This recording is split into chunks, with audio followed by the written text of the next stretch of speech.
You're going to start with a piece of fabric that's approximately 8.5 by 12 inches. You can change the size depending on the size of the face that you want to cover. Using an iron, you're going to iron one side about an inch and the other side about a half an inch down. Sew along the half-inch side.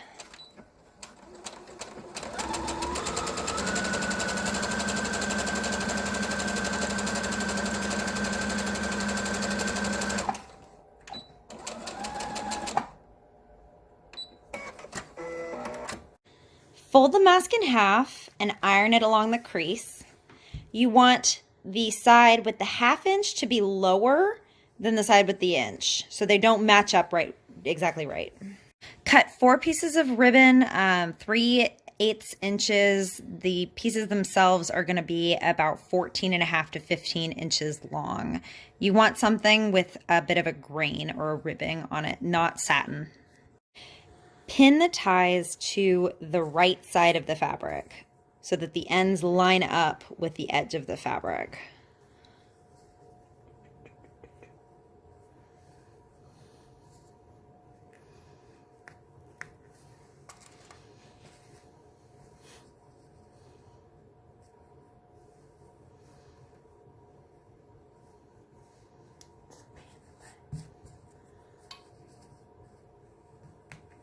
And you're going to go ahead and do that on both sides. Sew along the edges of the mask with the ties sandwiched in between the 2 pieces of fabric.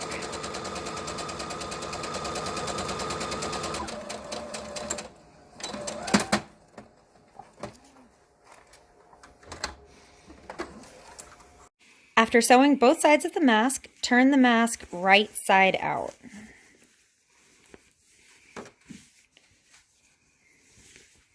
And it will look like this. Next, you're going to get some wire.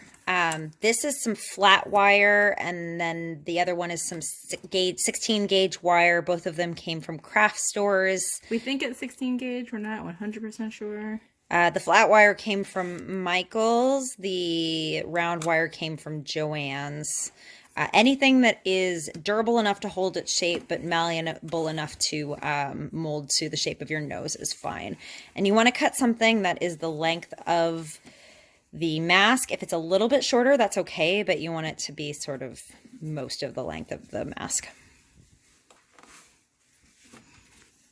Then you're going to put it up kind of at the top part. So at the opposite end, where the crease is, where the fabric has been folded in half, you're going to put it up there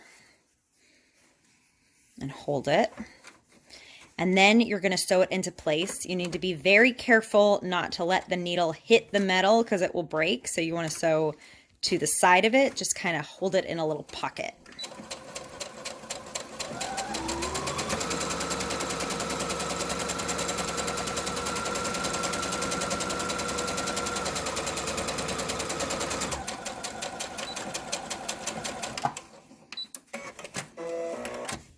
This part's probably the trickiest part. What you're going to do now is fold it into pleats. So basically you fold the fabric and then pin it so that it has a little crease in it.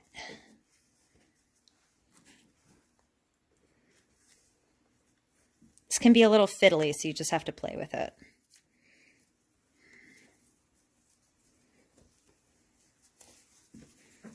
So that's the first pleat. And then the second pleat. It will divide the mask roughly into thirds.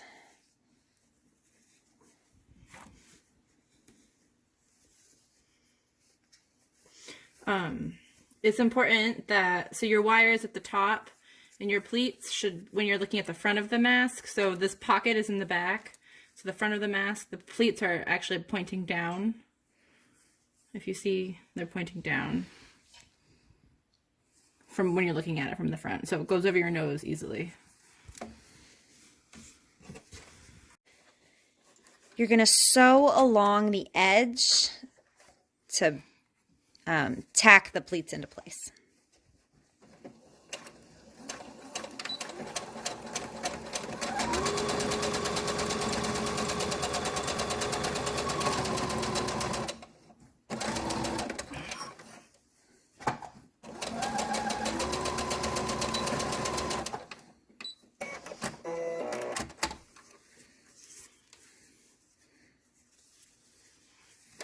And you're going to go ahead and do that on both sides.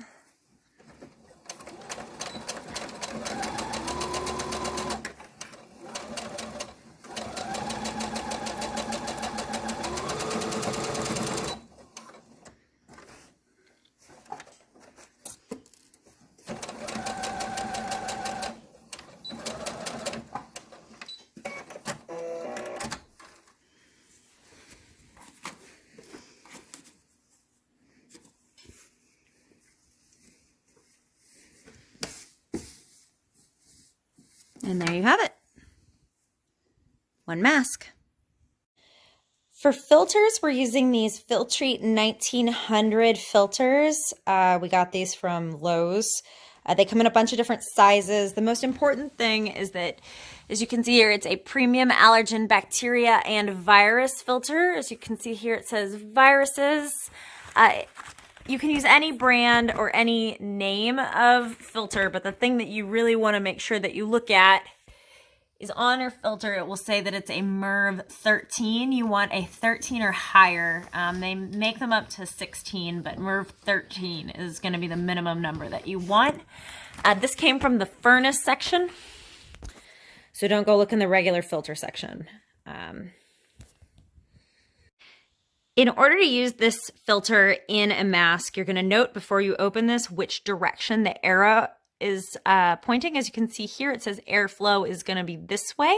So we want to keep that in mind. The way that the airflow is going into, you're imagining that the air is passing through the mask to the person. So this is the side in which your mouth is going to be. In order to prepare this, you're going to open it up. You're going to take the cardboard off the sides, and then you're going to very, very, very carefully remove this aluminum. This stuff will just peel right off, but you need to be careful because it is really quite sharp. Once you get that off, it will look like this. So as you can see, you can get a lot of filtration out of a single, this is from one of those box filters. It's all pulled out like that. It's really important as you do this to keep track of which side is the mouth side and which side is the not mouth side, because once you get it cut and you're not sure, it's nearly impossible to tell. So before you cut out each filter, you should write on the side that it is in fact the mouth side. As you can see here, we've just written mouth, but you can really do anything like a colored dot or anything like that. Our filters are about 5 creases wide, and then they're a little bit narrower than the mask itself. Keep in mind that the mask isn't quite as wide as you started because of seam allowances. Obviously, you want to put the mouth side in so that it's facing toward the inside of the mask, so the not mouth side is facing out toward the front.